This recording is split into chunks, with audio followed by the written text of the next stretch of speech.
మెడల పేగులు వేసుకుంటాడు, పోటీ కొట్టేటోను ఆయన ముఖ్యమంత్రి పోటీ కొట్టేటోను నాకు అర్థం కాదు. మెడల పేగులు వేసుకొని తిరుగుతా అంటాడు. ఇంకో మాట అంటాడు, జేబుల కత్తెర పెట్టుకొని తిరుగుతున్నా. జేబుల కత్తెర పెట్టుకొని ఎవరు తిరుగుతాడే? జేబు దొంగలు తిరుగుతారు. జేబుల కత్తెర పెట్టుకొని తిరుగుతున్నా, జాగ్రత్తగా ఉండండి అంటాడు. మానవ బాంబులు అవుతాం అంటాడు. ఇంకా గమ్మత్ ఏంటంటే ఇంకా ప్రతిపక్షంలో ఉన్నట్టే మాట్లాడుతున్నాడు. ఆయన ముఖ్యమంత్రి లెక్క మాట్లాడతలేడు. ఆయనకే విశ్వాసం కుదురుతలేదు ముఖ్యమంత్రి అని. మనం నమ్ముడు కాదు. ఇంతకుముందు మా అనిల్ జాదవ్ చెప్పింది, తమ్ముడు బోత్ ఎమ్మెల్యే, ప్రజలంటూ ఎవడు ముఖ్యమంత్రి అని. ఆయనకు కూడా నమ్మకం ఉన్నట్లేదు రేవంత్ రెడ్డి గారికి. మానవ బాంబులు అయిపోతాం అని మాట్లాడుతున్నాడు. ఇంకా దారుణంగా ఏంటంటే, ఒక ముఖ్యమంత్రి సెక్రటేరియట్కి వచ్చి ఇక్కడ లంకె బిందెలు ఉంటాయనుకొని వచ్చినాం, ఖాళీ కుండలు ఉన్నాయి అని అవుతున్నాడు వెకిలిగా. లంకె బిందెల కోసం గడ్డపారలు పట్టుకొని తటపారలు పట్టుకొని నెత్తి మీద బట్టలు కప్పుకొని అర్ధరాత్రి ఎవడు తిరుగుతాడన్నా? దొంగలు తిరుగుతారు. మరి ఈయన గతంలో ఏం చేస్తున్నాడో నాకు ఎరకలేదు, కానీ గిట్లున్నది ఈయన వ్యవహారం. ఇంకా దారుణం ఏంటంటే వెనకటికి నాగార్జునది ఒక సినిమా వచ్చినండే. ఆ సినిమాలో పాట ఉంటుంది, గ్రీకు వీరుడు అని. రేవంత్ రెడ్డి గారు ఈయన ప్రభుత్వం ఎట్లున్నదంటే రోజొక్క లీక్ ఇవ్వాలి యూట్యూబ్కు. ఇగో ఇది జరిగిపోయింది, ఇది గొర్రెల స్కాము, బర్రెల స్కాము, ఫోన్ ట్యాపింగు, మన్ను మశానం. లీకు వీరుడు ఆయన గ్రీకు వీరుడు అయితే నేను లీకు వీరుడు. రోజొక్క లీకు, ఇదో లీకు అదో లీకు, అదయిందంట, 10 లక్షల ఫోన్లు ట్యాప్ అయినాయంట, ఇదయిందంట అదయిందంట. అయ్యా నువ్వే అధికారంలో ఉన్నావుగా స్వామి, దమ్ముంటే ఎవరి మీద చర్య తీసుకుంటావో తీసుకో, ఎవరిని లోపల వాడేస్తావో పాడై, ఏం విచారణ చేస్తావో చెయ్యి. కానీ నువ్వెందుకు చేస్తున్నావు ఇదంతా మాకు తెలుసు. ఎందుకు? ప్రజలు రైతు బంధు అడగొద్దు, కరెంట్ ఏమైందని అడగొద్దు, కింటాల్కు 500 బోనస్ అన్నావు అదేమైందని అడగొద్దు, 2 లక్షల రుణమాఫీ ఏమైందని అడగొద్దు, ఆడపిల్లలు 2500 రూపాయలు ఏమైందని అడగొద్దు, ముసలోళ్ళు 4000 రూపాయలు ఏమైందని అడగొద్దు. మళ్ళీ అడగద్దంటే ఏం చేయాలి? రోజొక్క స్కామ్ బయటికి తేవాలి, రోజొక్క ఫోన్ ట్యాపింగ్ అయిందని బిల్డప్ ఇవ్వాలి, యూట్యూబ్ ఓనికి పైసలు ఇవ్వాలి. వాడు తెల్లారు లేస్తే కేసీఆర్ దిగిపోయినాక 4 నెలలకు కూడా వాడు తిడుతూనే ఉండాలి, మనం వింటూనే ఉండాలి. వాడు తిట్టడానికి తిట్టిన ఆనందం, వినడానికి ఇన్న ఆనందం. ఇది జరుగుతున్నది. ఏంటంటే తిట్టిపిచ్చే కార్యక్రమం, గోల్మాల్ చేసే కార్యక్రమం. 6 గ్యారంటీలు పోయినాయి, 6 గారడీలు మొదలైనవి. 6 గారడీలు ఏంటి? కాళేశ్వరం స్కామ్ అంటాడు ఒకరోజు, ఇంకో రోజు ఫోన్ ట్యాపింగ్ అంటాడు, ఇంకో రోజు గొర్రెల స్కామ్ అంటాడు, ఇంకో రోజు బర్రెల స్కామ్ అంటాడు. ఇవన్నీ చెప్తాడు. కానీ ఏడవైందయా 2500 రూపాయలు ఇస్తాను, 1,67,00,000 మంది ఆడబిడ్డలకు, 18 ఏళ్ళు నిండిన ఆడబిడ్డలకు ఇస్తాను కదా, ఎక్కడ పోయింది ఆ స్కీము అంటే మేమే బెబ్బెబ్బే డైలాగులు పెడుతుంది కదా. డిసెంబర్ 9 నాడు వస్తున్నా, తెచ్చుకోని వాళ్ళు అర్జెంటుగా ఉరుకుండ్రి, 2 లక్షలు తెచ్చుకోండి, బ్యాంకు కోండ్రి, నేను సంతకం పెడతా అంటివి. డిసెంబర్ 9 వాయ్, జనవరి 9 వాయ్, ఫిబ్రవరి 9 వాయ్, మార్చి 9 వాయ్, ఏప్రిల్ 9 రానే పట్టే. ఏమైందా రేవంత్ రెడ్డి అంటే, అగో మేము ఇప్పుడే కూర్చున్నాం, సీట్లు అప్పుడే అడుగుతారా అని మళ్ళీ ఓదికు బెదిరింపులు. మేము చెప్పినామా డేటు మనం చెప్పినామా? డిసెంబర్ 9 రుణమాఫీ చేస్తా అన్నాడు ఎవడు? రేవంత్ రెడ్డి. మరి ఆ మాట అడిగితే కూడా మళ్ళీ ఉలికిపాటు ఎక్కువ. ఆయననే కదా అన్నాడు ఆడబిడ్డలను. ఇంట్లో కోడళ్ళు ఉంటే 2500, అత్తలుంటే 4000. కేసీఆర్ ఒక ముసలోనికే ఇస్తుండు, నేను ముసలోనికి ముసలవ్వకి ఇద్దరికి ఇస్తా, ఇద్దరికి 4000 ఇస్తానది ఎవడు? రేవంత్ రెడ్డి కాదా? సోనియమ్మ కడుతుంది బిల్లు, సోనియమ్మ కడుతుంది కరెంటు బిల్లు అన్నాడు, మీరు గటనే కట్టకుండా అన్నాడు. ఇవాళ ఏంది పరిస్థితి? ఇవాళ వాస్తవాలు ఏంటి? మంచినీళ్ళకు దిక్కులేదు, సాగునీటికి దిక్కులేదు, కరెంటు చక్కగా రాదు, రైతు బంధు పడదు. ఆల్రెడీ ఎవరెవరైతే కాంగ్రెస్ కోట్లు వేసిండ్రో వికారాబాద్ల, తాండూరుల, చేవెళ్ళ, పరిగిల తేలుగుట్టిన దొంగలు ఉన్నారు. ఇవాళ వాళ్ళకి అర్థమైతలేదు ఎందుకు వేస్తే మీ ఓటు, ఏం జరిగిందని బాధపడే పరిస్థితి వచ్చింది. రాష్ట్రంలో ఏ ఒక్క వర్గమైన సంతోషంగా ఉందా? రైతులు సంతోషంగా ఉన్నారా? ఆటో డ్రైవర్లు సంతోషంగా ఉన్నారా? తులం బంగారము 2500 అని చెప్పి మోసపోయిన ఆడపిల్లలు సంతోషంగా ఉన్నారా? తాగునీరు లేక ఇబ్బంది పడుతున్న పిల్లలు సంతోషంగా ఉన్నారా? ఎవరు సంతోషంగా ఉన్నారు? ఎన్ని దొంగ మాటలు, ఎన్ని గలీజ్ కార్యక్రమాలు యూట్యూబ్లో. అంటే కేసీఆర్ ఇచ్చిన ఉద్యోగాలు నేను ఇచ్చిన అని చెప్పుకుంటాడు.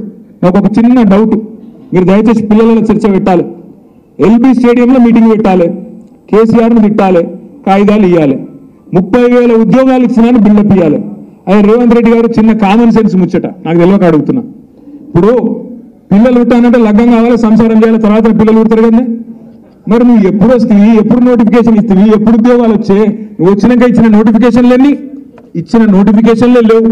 కానీ 30,000 ఉద్యోగాలు ఇచ్చినా అని చెప్తాడు. 30,000 ఉద్యోగాలు ఆడికెళ్ళి వచ్చినాయి. కేసీఆర్ గారు ఆనాడు ప్రభుత్వంలో 1,60,000 ఉద్యోగాలు నింపి ఇంకో 30,000 ఉద్యోగాలు ఆనాడు రకరకాల కోర్టు చిక్కుల్లో ఉంటే అవి ఇవాళ ఈ టైంకి అనుకోకుండా పరిష్కారం అయితే తంతె గారెల బుట్టలు పడ్డట్టు నువ్వు ముఖ్యమంత్రి అయ్యి ఆ కాగితాలు ఇచ్చుకుంటా మందికి పుట్టిన బిడ్డలు మా బిడ్డలు అని చెప్పుకునే దౌర్భాగ్యపు పరిస్థితి ఇవాళ ఈ కాంగ్రెస్ ముఖ్యమంత్రిది అనే మాట నేను విజ్ఞప్తి చేస్తా ఉన్నా. పిల్లలు ఆలోచించాలా. దొంగ మాటలు. సంవత్సరంలో 2 లక్షల ఉద్యోగాలు ఇస్తాడు రేవంత్ రెడ్డి. మరి నేను ఇలా రేవంత్ రెడ్డి గారిని డిమాండ్ చేస్తున్నా, రేవంత్ రెడ్డి గారు నీకు చిత్తశుద్ధి ఉంటే 2 లక్షల ఉద్యోగాలు ఇప్పటికే 4 నెలలు అయిపోయింది, ఇంకెనిమిది నెలలే ఉంది. ఈ నోటిఫికేషన్లు ఎవరు ఆపుతున్నాడు నిన్ను? నోటిఫికేషన్లు 2 లక్షల ఉద్యోగాలు ఇస్తాను సంవత్సరంలో. దొంగ మాటలు చెప్పకు.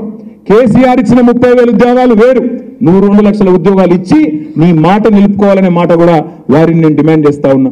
ఇంకొక మాట మాట్లాడితే ఒక మాట అంటున్నాడు, నా ప్రభుత్వం కూలగొడతారు అందుకే నేను ఎమ్మెల్యేలు గుంజుకుంటున్నా. అయ్యా రేవంత్ రెడ్డి, నువ్వు 5 ఏళ్ళ నుండి నిక్షేపం లాగా మాకేం అభ్యంతరం లేదు. 5 ఏళ్ళ నుండి మేము అద్దంటలేము. కూలగొట్టేది మేము కాదు నాయన, మానవ బాంబులు మేం కాదు.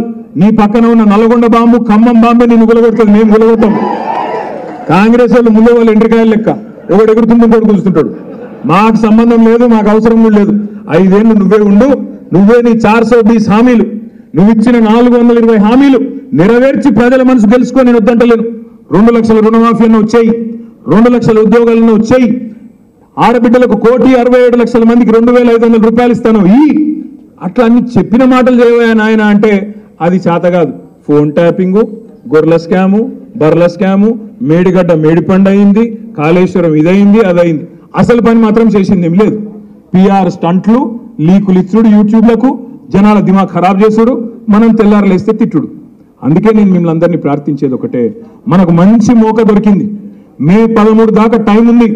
మీకు ఏప్రిల్ 13 నాడు అన్న అడిగిండు, జ్ఞానేశ్వర్ అన్న, సబితక్క అందరు ఎమ్మెల్యేలు అడిగిండ్రు, అన్న మరి కేసీఆర్ గారు మీటింగ్తోనే స్టార్ట్ చేద్దాం, ధూమ్ధామ్గా ప్రచారం మొదలు పెడదాం చేవెళ్ళ లోక్సభలు అన్నారు. ఏప్రిల్ 13 నాడు ప్రతి గులాబీ సైనికుడు చేవెళ్ళ పార్లమెంట్ పరిధిలో వాళ్ళ తుక్కుగూడ మీటింగ్ తేలిపోయేటట్టు. ఎందుకంటే తుక్కుగూడలేమో వాళ్ళు మొత్తం రాష్ట్రం అంతా కలిపి పెడుతున్నారు మీటింగ్.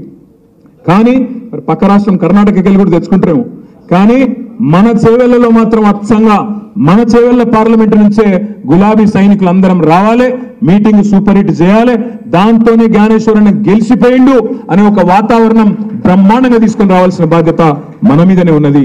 ఇంకొక మాట కూడా నేను మీకు విజ్ఞప్తి చేస్తా ఉన్నా. ఇంతకుముందు మాట్లాడిన సోదరులు చెప్పిండ్రు, మేము అక్క కూడా చెప్పింది, సరే మీరు మాకు కష్టపడి చేవెళ్ల పార్లమెంట్లో 4 ఎమ్మెల్యేలను గెలిపించిండ్రు, 3 దురదృష్టవశాత్తు ఓడిపోయినరు. కానీ మీరు కష్టపడ్డారు, మీరు మా కోసం పనిచేసిండ్రు. ఇప్పుడు మేము మీకోసం పనిచేసే టైం వచ్చింది. ఎందుకంటే రేపు జెడ్పీటీసీ ఎన్నికలు, ఎంపీటీసీ ఎన్నికలు, మళ్ళీ కార్పొరేటర్ ఎన్నికలు, మళ్ళీ కౌన్సిలర్ ఎన్నికలు, కాలికి బలపం కట్టుకొని మీకోసం తిరిగే బాధ్యత నేను తీసుకుంటానే మాట విజ్ఞప్తి చేస్తా ఉన్నా. మీరు ఎక్కడికి పిలిచినా చేవెళ్లలో, మీరు చేవెళ్ల పార్లమెంట్ పరిధిలో ఏ ఊరికి రమ్మన్నా, ఏ వార్డుకు రమ్మన్నా, 10 మంది సభ అయినా 1000 మంది సభ అయినా తప్పకుండా వస్తా, మీకోసం కొట్లాడతా అనే మాట కూడా నేను మీకు విజ్ఞప్తి చేస్తా ఉన్నా. ఎందుకంటే మనం అధికారంలో లేము, అట్టహాసాలు అవసరం లేదు, సైలెంట్ గా పనిచేసుకుంటూ పోదాం, ప్రజల తరఫున మాట్లాడదాం, అడుగుదాం. మహేశ్వరంలో, కందుకూరులో, అక్కడ ఇక్కడ ఎక్కడైతే ఇవాళ పంటలు వరి కోతకు వస్తున్నాయో, లేదా మా పరిగిలో, వికారాబాద్లో, తాండూరులో ఎక్కడెక్కడైతే క్వింటాల్ 500 బోనస్ ఇస్తామన్నారో, రేపు బోనస్ ఇవ్వకపోతే అక్కడి నుంచే ఉద్యమం చాలు చేద్దాం, రైతుల నుంచే నిప్పు రగిలిద్దాం, ఈ ప్రభుత్వాన్ని నిలదీద్దాం. అదేవిధంగా కొన్ని చోట్ల పంటలు ఎండిపోతున్నాయి, అక్కడికి కూడా పోదాం, రైతులకు ధైర్యం చెప్దాం. ఈ ప్రభుత్వం వచ్చినాక ఇప్పటికే 200 మంది రైతులు ఆత్మహత్య చేసుకున్నారు, 40 మంది ఆటో డ్రైవర్లు ఆత్మహత్య చేసుకున్నారు. ఈ ప్రభుత్వ అసమర్థ, చేతగాని, ప్రణాళిక లేని, అవగాహన లేని కార్యక్రమాల వల్ల ఇవాళ పేద ప్రజల ఉసురు పోసుకుంటా ఉన్నారు. కాబట్టి వారికి ధీటుగా సమాధానం చెప్పవలసిన బాధ్యత మనం చెప్పవలసిన అవసరం ఉన్నది. ఇక్కడ మా తమ్ముడు చిట్టి ఇచ్చిండు ఇప్పుడే, అన్న మనం ఉన్నప్పుడు టెట్టు ఆనాడు ఫీజు 300 రూపాయలు పెడితే లొల్లి పెట్టిండ్రు, ఇవాళ వీళ్ళేమో 1000 రూపాయలు చేసిండ్రని చెప్పి ఇప్పుడే వాళ్ళు చెప్తా ఉన్నారు. ఇట్లా ఒకటిద్దరిని కాదు, అందరిని మోసపుచ్చుడే. బస్సు ఫ్రీ అన్నారు, బంగారం ఫ్రీ అన్నారు, మళ్ళా పాత కళ్యాణ లక్ష్మి చెక్కులే ఇస్తున్నారు.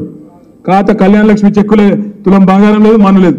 అందుకే ఇవన్నీ యాద్ చేయాలి, ఆడబిడ్డలకు యాద్ చేయాలి. నేను సబితక్కను, గాంధన్నను, యాదన్నను, ప్రకాష్ గౌడ్ అన్న నిన్న కేసీఆర్ గారితో దాదాపు 1.5 సేపు కూర్చున్నాడు. ఆయన తన మన్మరాలు పెళ్లి కార్డు ఇస్తేందుకు వచ్చిండు, వచ్చి దాదాపు 1.5 సేపు కూర్చొని కేసీఆర్ గారికి చెప్పిండు, నాకు కాదు. ఏమని? జ్ఞానేశ్వరన్న గెలుస్తున్నా, మా నియోజకవర్గంలో కూడా మెజారిటీ ఇస్తాం, తప్పకుండా అందరికి అన్ని విషయాలు అర్థమైన అనే మాట కూడా చెప్పినాడు. ఇక్కడికి వచ్చిన మా మైనారిటీ సోదరులు మా షకీర్ మాట్లాడిండు, ఇప్పుడే షాకిర్ మాట్లాడిండు. అన్న మేమున్నాం మీతో పాటు ఈ రంజాన్ పవిత్ర మాసంలో చెప్తున్నా తప్పకుండా మేము కూడా కష్టపడతామని చెప్పిండు. हमारे जितने भी माइनॉरिटी भाई हैं, आप भाइयों से बहनों से मैं गुजारिश करता हूं, आप 1 मिनट के लिए सोचिए. इलेक्शन से पहले, असेंबली इलेक्शन से पहले काफी सारे अफवाहें उड़ रहे थे, काफी लोग काफी कुछ बोल रहे थे कि बीआरएस और बीजेपी एक है,